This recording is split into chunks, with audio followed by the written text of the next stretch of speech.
Kenny Veach. The Mojave Desert is one of the most inhospitable places on the planet, and many have ventured into it, never to return. Kenny Veach, however, was a seasoned long-distance hiker, and he was confident in his abilities.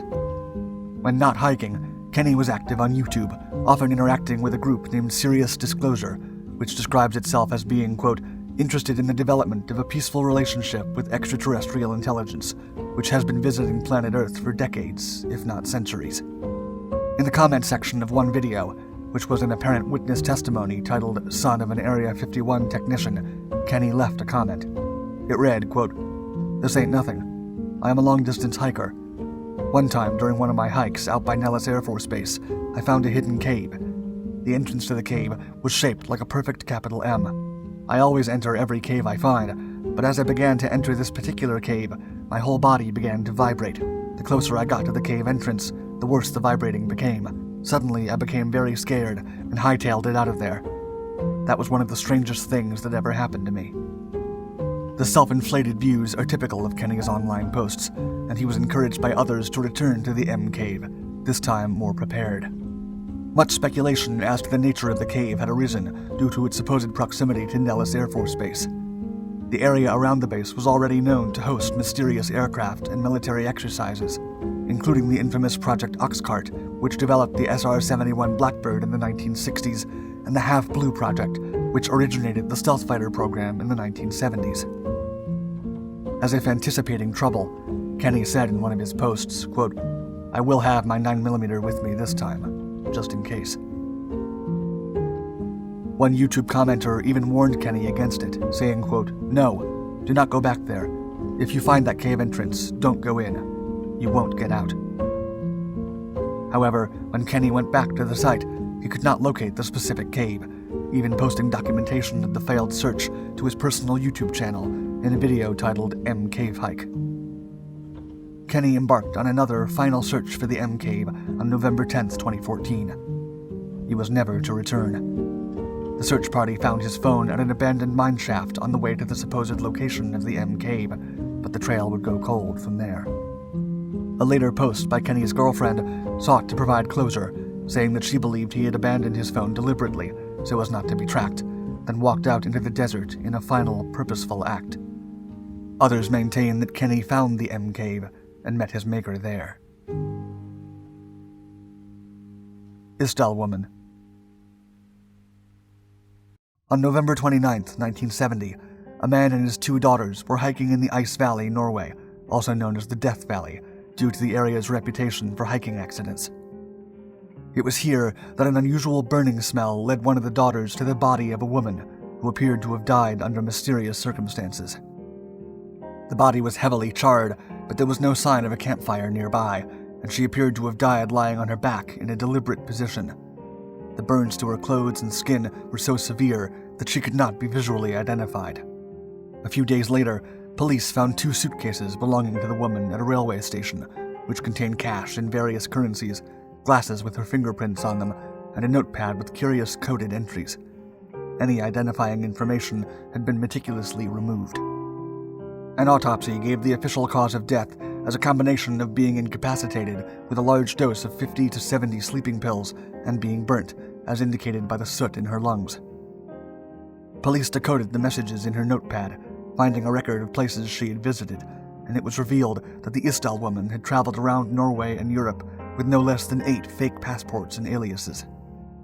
Witnesses' testimonies agreed that she wore a variety of wigs, spoke Flemish and broken English, and that she smelled strangely of garlic, an uncommon food in Norway at the time.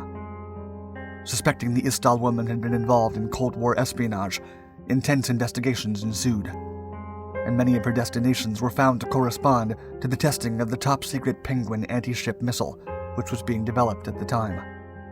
Even in recent years, details continued to emerge, such as the discovery of a handbag buried 40 meters from where the body was found, and the testimony of the son of a policeman who worked the case and felt that authorities were putting barriers in front of them to prevent discoveries, as well as the story of a man who claims to have had a chance encounter with the Isdal woman on the mountains shortly before her death.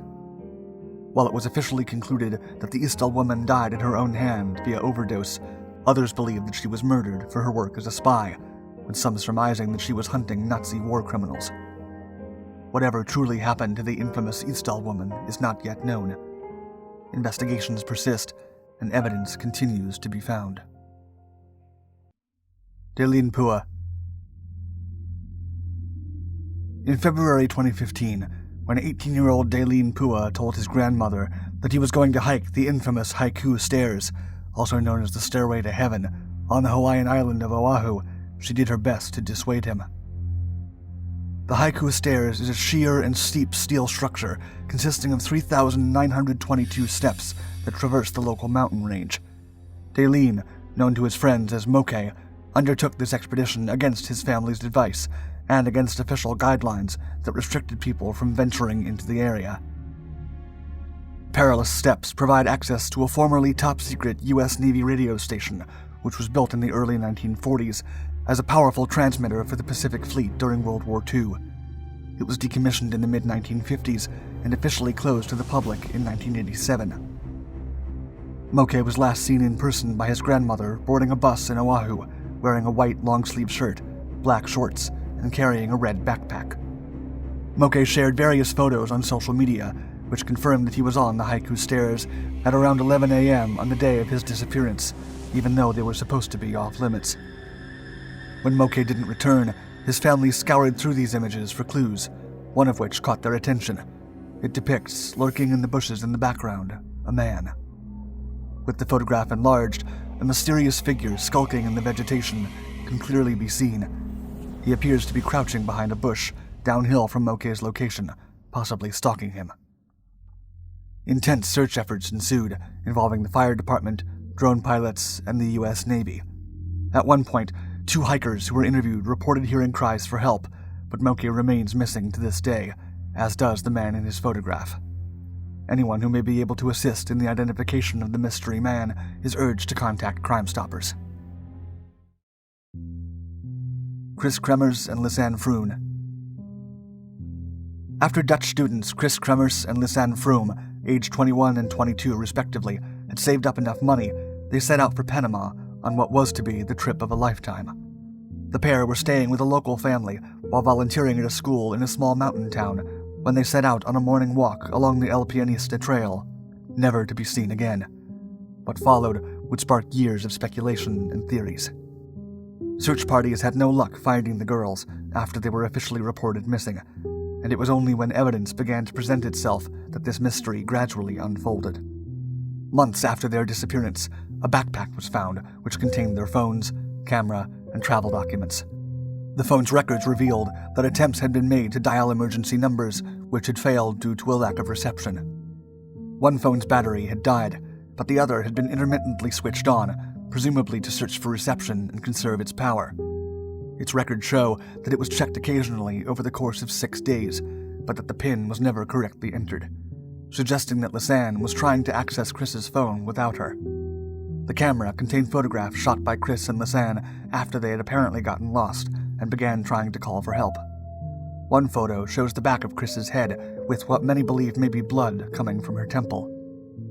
Others show Chris and Lisanne's belongings spread across a rock, and it seems that some of the flash-illuminated pictures may have been taken to light their way through the pitch-dark jungle at night. Later that year, discoveries became increasingly morbid.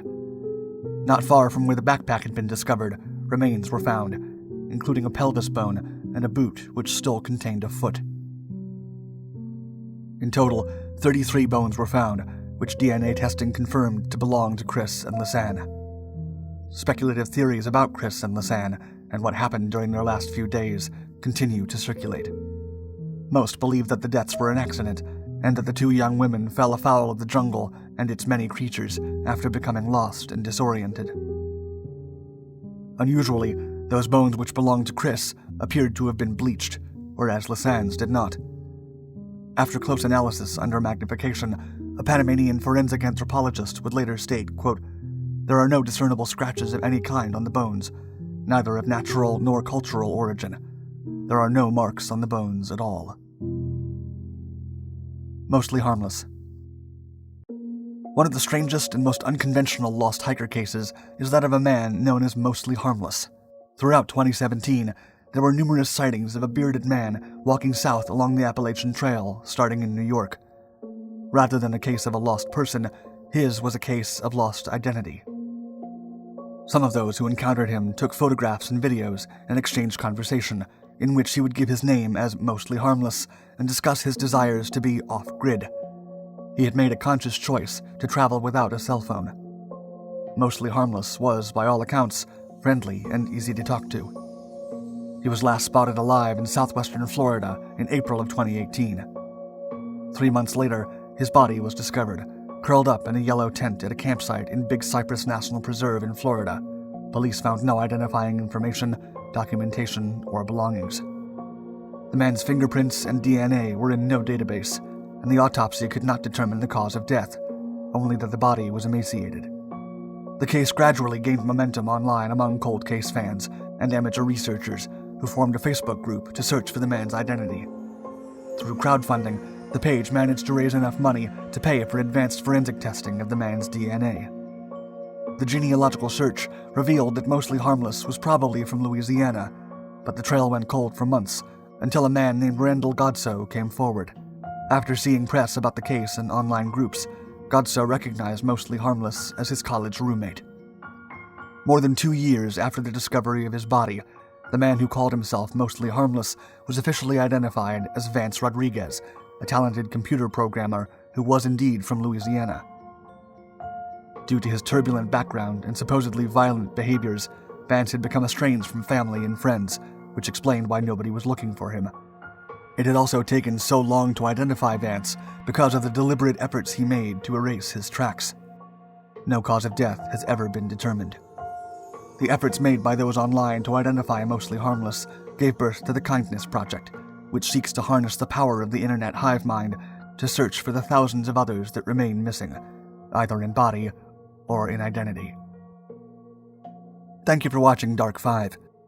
Don't forget to like and subscribe to continue exploring the greatest mysteries of this world and beyond.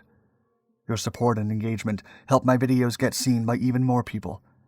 And let me know if there are any other missing persons cases I should cover.